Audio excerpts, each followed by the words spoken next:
3 times. It's how many times Peter denied Jesus. 3 times he swore he didn't know him. 3 times he chose his own safety over his loyalty. And then their eyes met across a courtyard lit by a fire. And Peter realized what he'd done. He didn't just fail. He didn't just make a mistake. He became the thing he swore he'd never be: a coward, a denier, a traitor. This is the story of a man who promised to die for Jesus but couldn't even admit he knew him. A man who went from bold declarations to bitter tears in a single night. Before Peter became the rock of the early church, before he preached at Pentecost, before he was restored, he was a broken fisherman drowning in the worst guilt of his life. This is his story. Before the promise. What Peter didn't know in that moment of crushing failure was that Jesus had already planned his restoration. The same Jesus he denied would meet him on a beach, by another fire, and ask him the same question 3 times.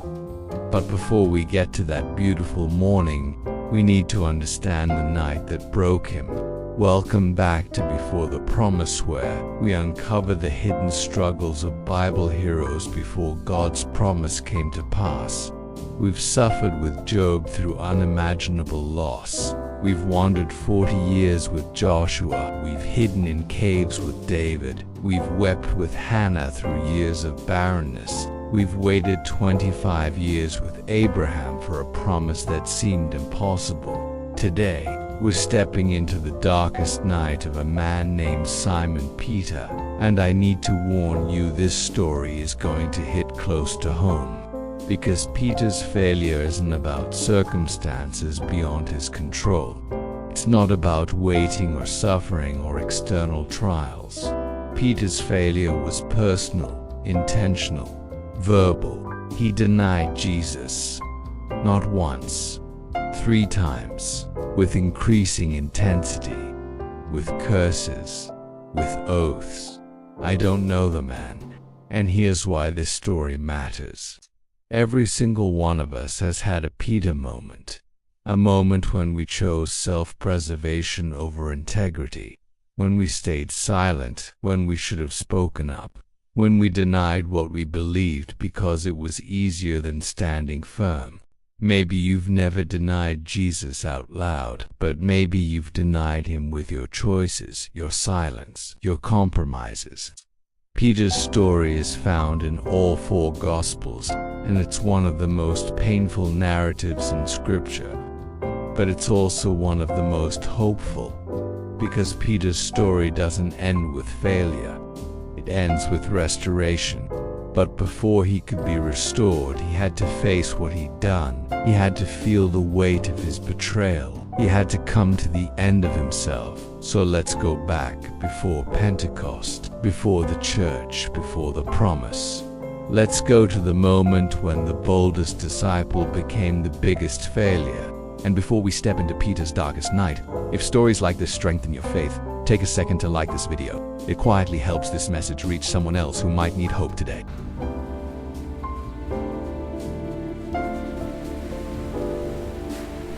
Peter wasn't always called Peter.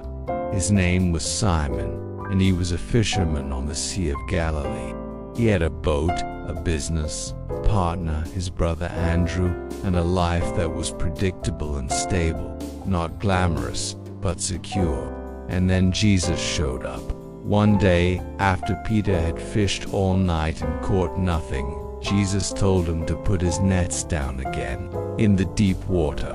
In broad daylight, Peter, exhausted and skeptical, said, "Master, we've worked hard all night and haven't caught anything, but because you say so, I will let down the nets." And when he did, the nets filled with so many fish they began to tear.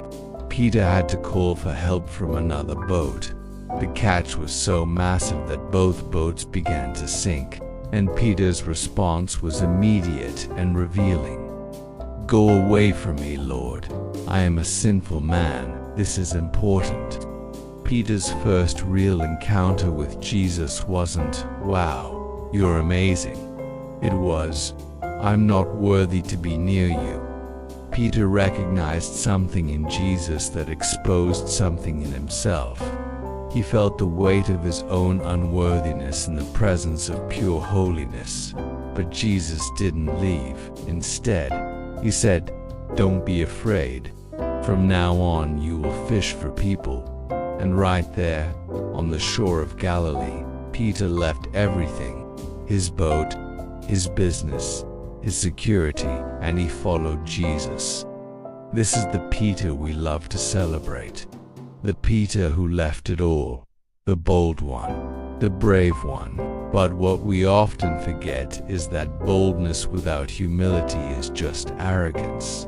And Peter's boldness was about to become his greatest weakness. Over the next 3 years, Peter was part of Jesus' inner circle. He witnessed miracles. He walked on water briefly. He saw the transfiguration. He heard teachings no one else heard. And through it all, Peter developed a reputation. He was the spokesman, the leader, the one who spoke up when others stayed silent. When Jesus asked, "Who do you say I am?" Peter answered, "You are the Messiah, the Son of the living God." And Jesus blessed him. "Blessed are you, Simon, son of Jonah. For this was not revealed to you by flesh and blood, but by my Father in heaven. And I tell you that you are Peter, and on this rock I will build my church." Peter Petros, the rock. This was a new identity, a new calling. A promise that Peter would be foundational to the church Jesus was building. But moments later, when Jesus began to talk about his coming death, Peter rebuked him. "Never, Lord, this shall never happen to you." And Jesus' response was sharp. "Get behind me, Satan. You are a stumbling block to me. You do not have in mind the concerns of God, but merely human concerns." From blessed to Satan in the span of a few verses, this is Peter. Passionate, impulsive, confident, but also presumptuous and self-reliant.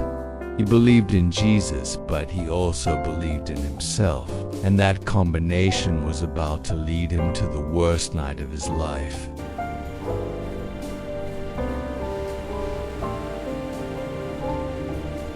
The last night Jesus spent with his disciples before his crucifixion. They gathered in an upper room for Passover. And during the meal, Jesus said something that shook them all. "This very night you will all fall away on account of me." All of them, every single one. They would scatter, they would abandon him. But Peter, true to form, objected. "Even if all fall away on account of you, I never will." Let that sink in. Peter didn't just say, "I won't fall away." He said, "Even if everyone else does, I won't." He was setting himself apart, above, better than the others.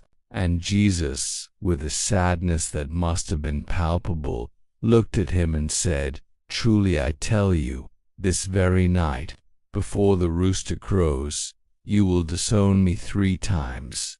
3 times, not once, not twice. 3 times, 3 times. But Peter doubled down. "Even if I have to die with you, I will never disown you." This wasn't just confidence, this was arrogance. Peter genuinely believed he was stronger than the others, that his loyalty was unshakable, that his love for Jesus was greater, and all the disciples echoed his sentiment. "We won't deny you either." But Jesus knew better. He knew that when the pressure came, when the fear set in, when self-preservation kicked in, they would all run. After the meal, Jesus took them to the Garden of Gethsemane, and he asked Peter, James, and John to stay awake and pray with him.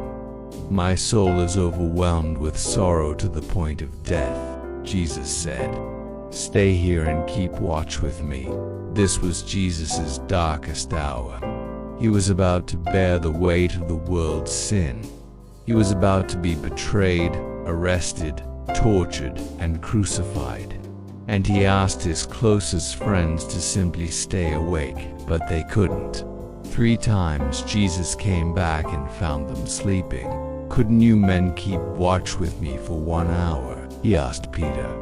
"Watch and pray so that you will not fall into temptation. The spirit is willing, but the flesh is weak." Peter couldn't even stay awake. The man who promised to die with Jesus couldn't stay awake for an hour. This was the first crack in Peter's confidence. But he didn't see it yet. And then Judas arrived with soldiers, and everything fell apart. Peter, in a moment of panic and bravado, drew a sword and cut off the ear of the high priest's servant. He was trying to fight, trying to protect Jesus, trying to prove his loyalty. But Jesus rebuked him. "Put your sword away. Shall I not drink the cup the Father has given me?" Jesus healed the servant's ear and surrendered to the soldiers, and Peter, along with all the other disciples, ran. The man who promised to die with Jesus couldn't even stand with him. "Take courage, it is I, don't be afraid. Lord, if it's you, tell me to come to you on the water." After the arrest, most of the disciples scattered completely. They went into hiding, terrified that they'd be arrested too. But Peter didn't disappear entirely. The Bible says he followed at a distance. He wasn't close enough to be associated with Jesus, but he wasn't far enough away to completely abandon him either. He was in the middle, the worst place to be. Following at a distance is dangerous. It's the space where you're close enough to see what's happening but not committed enough to do anything about it. It's where compromise lives, where cowardice hides behind the illusion of loyalty. Peter followed Jesus to the courtyard of the high priest's house. There was a fire burning in the center, and people were gathered around it, warming themselves. And Peter sat down with them. Think about the symbolism here. Jesus was inside, being interrogated, falsely accused, beaten. And Peter was outside, warming himself by a fire with the very people who had arrested Jesus. He was trying to blend in, to go unnoticed to survive, and that's when it started. The servant girl looked at him and said, "You also were with Jesus of Galilee." It was a simple observation, not an accusation, just recognition. But Peter panicked. "I don't know what you're talking about," he said. First, denial. He moved away from the fire, trying to distance himself. But another girl saw him and said to the people nearby, "This fellow was with Jesus of Nazareth," and Peter denied it again, this time with an oath. "I don't know the man." Second denial, more forceful, more emphatic. But the people around him weren't convinced. They noticed his accent. "Surely you are one of them. Your accent gives you away." And that's when Peter lost it. The Bible says he began to call down curses, and he swore to them, "I don't know the man." Third denial, not just a denial, a curse, an oath, a complete and utter rejection of any association with Jesus, the fisherman who left everything to follow. Jesus now swore he didn't even know him. And immediately, a rooster crowed. Pride is a heavy burden, my friends. It blinds us to the truth and leads us down a dark path. Let us cast it aside. The moment the rooster crowed, everything stopped. Peter heard it, and in that instant, Jesus' words came flooding back. "Before the rooster crows, you will disown me 3 times. It had happened, exactly as Jesus said. Peter had denied him 3 times. But here's the detail that destroys me every time I read this story. The Lord turned and looked straight at Peter. Jesus was inside the courtyard being mocked and beaten, and somehow, in that moment, he turned and looked at Peter. Their eyes met, and Peter saw it all in that look. Not anger, not condemnation, but sorrow, disappointment, love. Jesus wasn't surprised. He had predicted this, but that didn't make it hurt less. And Peter remembered all his bold declarations, all his promises. I will never deny you, even if I have to die with you. And now, he had done the very thing he swore he'd never do. The Bible says, he went outside and wept bitterly. Bitter tears, not just sadness, bitter regret, crushing guilt, soul-deep shame. This wasn't the tears of someone who got caught. This was the tears of someone who realized they'd become everything they hated. Peter didn't just fail Jesus, he failed himself. He discovered that he wasn't who he thought he was. The rock wasn't a rock. The bold disciple was a coward. The man who promised to die couldn't even admit he was a follower. And the worst part, there was no immediate resolution. No instant forgiveness scene. No, it's okay, Peter, I understand. Jesus was arrested. Peter was alone. And all Peter could do was weep. Have you ever been there? In a moment where you realize you're not who you thought you were, where your actions betray your beliefs, where you fail in the exact way you swore you never would. That's where Peter was, and it was unbearable. If you've ever had a moment like Peter, a moment you wish you could undo, write "Restore me" in the comments. I read every message and I'll be praying for you this week, because guilt isn't just about what you did. It's about who you became in that moment. Peter didn't just deny Jesus, he revealed something about himself that he couldn't unsee when it mattered most. He was weak, and for a man who prided himself on his strength, his loyalty, his boldness, this realization was devastating. Peter went from the inner circle to the outer darkness, from confident leader to broken failure. The question that must have haunted him was, can I ever come back from this? He was with them. I saw it myself. I tell you, I do not know the man.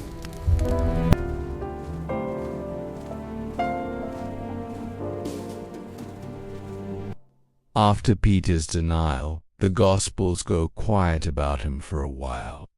Jesus was crucified, and Peter was, somewhere, hiding, grieving, drowning in guilt. The man who had walked on water, who had seen the transfiguration, who had been promised a foundational role in the church, was now paralyzed by shame. And here's what's so brutal about guilt. It isolates you. Guilt tells you that you're too far gone, that you've crossed a line you can't come back from, that you don't deserve forgiveness. Guilt whispers, you said you'd never do this, and you did it. 3 times. You're done. Peter probably replayed that night over and over. The fire, the servant girl, his denials, the rooster, the look from Jesus. And every time he replayed it, the guilt got heavier. But what Peter didn't know, what he couldn't see in the darkness of his failure, was that Jesus had already spoken a word over him before the denial even happened. In Luke 22, just before Jesus predicted Peter's denial, he said something incredible. Simon, Simon, Satan has asked to sift all of you as wheat. But I have prayed for you, Simon, that your faith may not fail. And when you have turned back, strengthen your brothers. When you have turned back, not if, when. Jesus knew Peter would deny him, and he also knew Peter would come back. But Peter didn't remember those words in his grief. All he could think about was his failure. And then, 3 days after the crucifixion, something impossible happened. The tomb was empty. Jesus was alive, and when the women came back from the tomb with the news, the angel gave them a specific message. Go, tell his disciples and Peter. And Peter. Why mention Peter specifically? Because Peter needed to know that he was still included. that his failure hadn't disqualified him, that Jesus still considered him a disciple. This is grace, a specific, personal, intentional grace. Peter ran to the tomb. He saw the empty grave clothes, and he went away wondering to himself what had happened. He saw the evidence of resurrection, but he didn't yet understand what it meant for him personally. Was he forgiven? Could he be restored? Or would he live the rest of his life as the disciple who denied Jesus? The silence after failure is excruciating, because you're waiting for a verdict, waiting to see if the relationship can be salvaged, waiting to find out if grace is real or just a nice idea. Peter was in that silence, and it was killing him.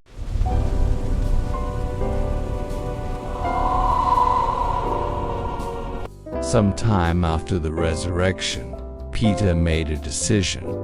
He said to the other disciples, "I'm going out to fish." He was going back to the boats, back to the nets, back to the life he had before Jesus. Why? Because when you fail, your instinct is to retreat to what's familiar, to go back to who you were before the call, before the promise, before the failure. Peter didn't know what else to do. He couldn't undo the denial. He couldn't erase the shame, so he went back to fishing. And the other disciples went with him. "We'll go with you," they said. So they got into the boat and fished all night. And just like the very first time Jesus called Peter, they caught nothing. All night, empty nets. A return to the old life that didn't even work anymore. There's something tragic about this. Peter was trying to go back to normal, but normal was gone. He'd tasted something greater. He'd followed Jesus for 3 years, and now fishing felt empty. You can't go back. Not really. Once God has called you, once He's touched your life, the old life doesn't fit anymore. Peter was learning this the hard way. Early in the morning, as the sun was rising, a figure stood on the shore. "Friends, haven't you any fish?" the man called out. "No," they answered. "Throw your net on the right side of the boat and you will find some." They did, and immediately the net filled with fish, so many fish they couldn't haul it in. And John, the disciple Jesus loved, recognized what was happening. It is the Lord. The moment Peter heard that, he did something impulsive and completely in character. He threw himself into the water and swam to shore. He couldn't wait for the boat. He had to get to Jesus. Now this is the paradox of Peter. He denied Jesus out of fear, but he also loved Jesus desperately. And that love, even in his failure, drew him back. When they all reached the shore, they saw a fire burning, and fish cooking on it, and bread, a fire. The last time Peter stood near a fire, he denied Jesus 3 times. And now, Jesus had built a fire, and he was waiting.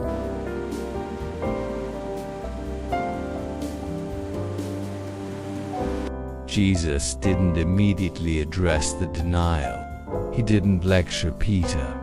He didn't shame him. He fed him. "Come and have breakfast," Jesus said. They ate together, fish and bread, the same meal Jesus had multiplied to feed thousands. The same kind of provision he'd shown them time and time again. And in that simple act sharing, a meal, Jesus was saying, "You're still welcome here. You're still my disciple. You still belong." But after breakfast, it was time for the conversation. Jesus turned to Peter and asked, "Simon, son of John, do you love me more than these?" Simon, not Peter, back to his original name. And notice the question, "Do you love me more than these?" Remember what Peter had said at the Last Supper, "Even if everyone else falls away, I never will."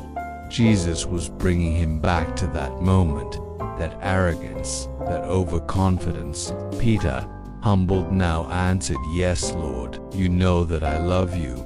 No comparison to the others. No bold declaration, just a simple, honest answer.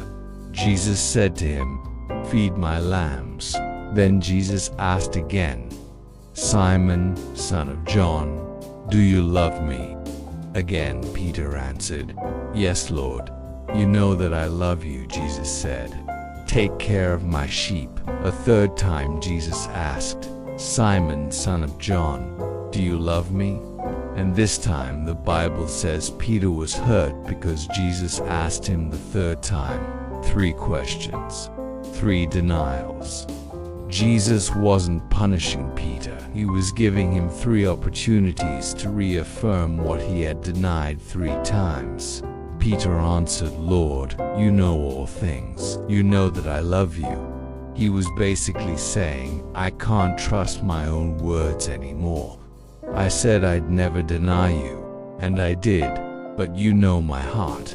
You know the truth even when my actions betray it." And Jesus said, "Feed my sheep." 3 times Peter denied Jesus. 3 times Jesus restored him. 3 times Jesus gave him a commission. This is the beauty of restoration.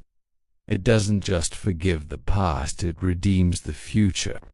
Jesus wasn't just saying you're forgiven, he was saying you're still called. You still have a purpose. I still have plans for you.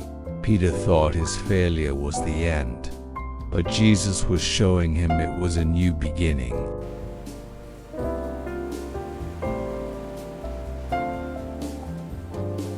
After the restoration, Jesus said something that must have stunned Peter.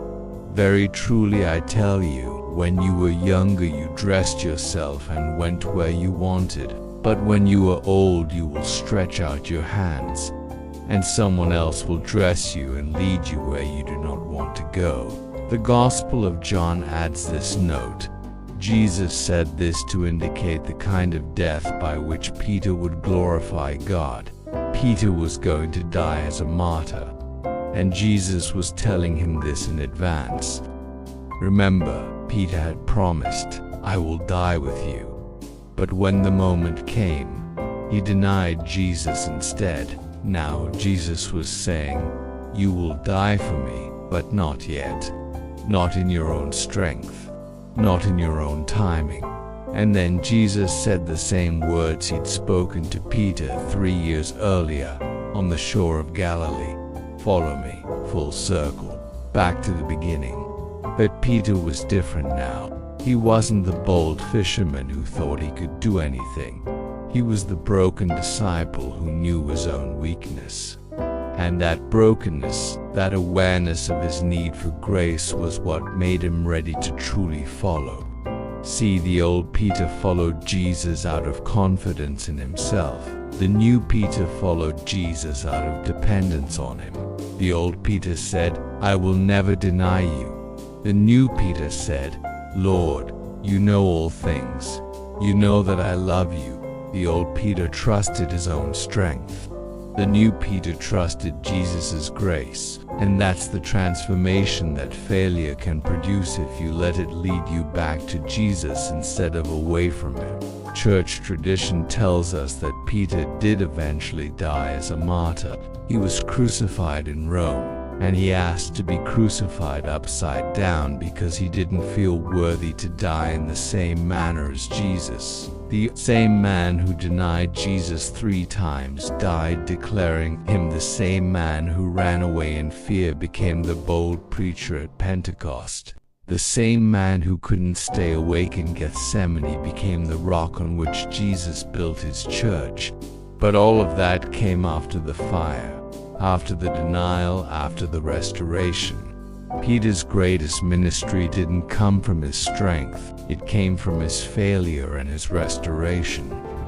From fisherman to rock, a journey of faith, a foundation built on purpose and strength. So what do we learn from Peter's story? What does his failure and restoration teach us about grace, identity, and the heart of God? 1. Your boldest promises will be tested and you might fail them. Peter meant what he said when he promised to die with Jesus. He wasn't lying. He genuinely believed he'd never deny him. But when the test came, he discovered his own weakness. Don't trust in your own strength. Don't assume you're above falling. The spirit is willing, but the flesh is weak. 2. Failure reveals who you really are, but it doesn't define who you'll become. Peter's denial revealed his weakness, but Jesus' restoration revealed his destiny. Yes, you failed. Yes, you fell. But that's not the end of your story. God doesn't define you by your worst moment. He defines you by His grace. 3. Guilt isolates, but grace restores. After his denial, Peter withdrew. He hid. He wept alone. But Jesus came looking for him. Jesus called him by name. Jesus made breakfast for him. If you're hiding in shame, hear this. Jesus is calling your name. He's not waiting for you to clean yourself up. He's inviting you back. For restoration requires honesty. Jesus didn't let Peter skip over the denial. He asked him 3 times, "Do you love me?" It was painful, but it was necessary. You can't be restored from something you won't acknowledge. Confession isn't just good for the soul, it's essential for healing. 5. Your failure can become your greatest ministry. Peter's letters in the New Testament are filled with humility, grace, and warnings against pride. He wrote from experience. In 1 Peter 5:8-9, he warns, "Be alert and of sober mind." Your enemy, the devil, prowls around like a roaring lion looking for someone to devour. Resist him, standing firm in the faith. Peter knew what it was like to be devoured by fear, and his failure made him a better shepherd. God doesn't waste anything. Even your failures can become a testimony that strengthens others. 6. Jesus restores in the same place you failed. The fire. Jesus could have restored Peter anywhere, but he chose a fire. He brings us back to the scene of our failure, not to shame us, but to redeem it. Where you fell is where He wants to meet you. Where you failed is where He wants to restore you. So let me ask you, what's your fire? What's the moment you replay in your mind, the decision you regret, the words you can't take back, the person you failed? Maybe you denied Jesus, maybe not with your words, but with your choices, your silence, your compromise.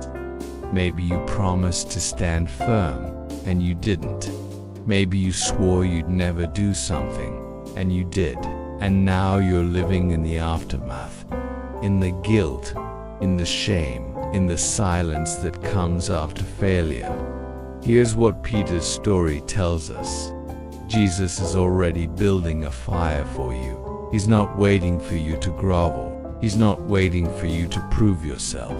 He's not waiting for you to earn your way back. He's waiting for you to come to Him just as you are, broken, guilty, ashamed. And when you do, He's going to ask you the same question He asked Peter. Do you love me? Not did you fail me? Not why did you do it? Just, do you love me? Because love is the only thing that matters in the end. Peter's failure didn't disqualify him. It repositioned him.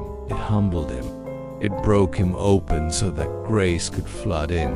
And the same can be true for you. Your failure is not the end of your story. It's the beginning of a deeper understanding of grace. You are not too far gone. You are not disqualified. You are not beyond restoration. Jesus is calling your name, just like He called Peter's. Come and have breakfast. Come back to the fire. Face what you did. Be honest about it. And let Him restore you. Because the same Jesus who restored Peter is ready to restore you. And He's not just offering forgiveness, He's offering purpose. Feed my sheep. You still have work to do. You still have a calling. Your failure doesn't erase your destiny, it deepens it. So come back. Stop hiding. Stop running. Stop trying to go back to the boats. Jesus is on the shore. The fire is burning. Breakfast is ready. And he's asking, do you love me? What will you say?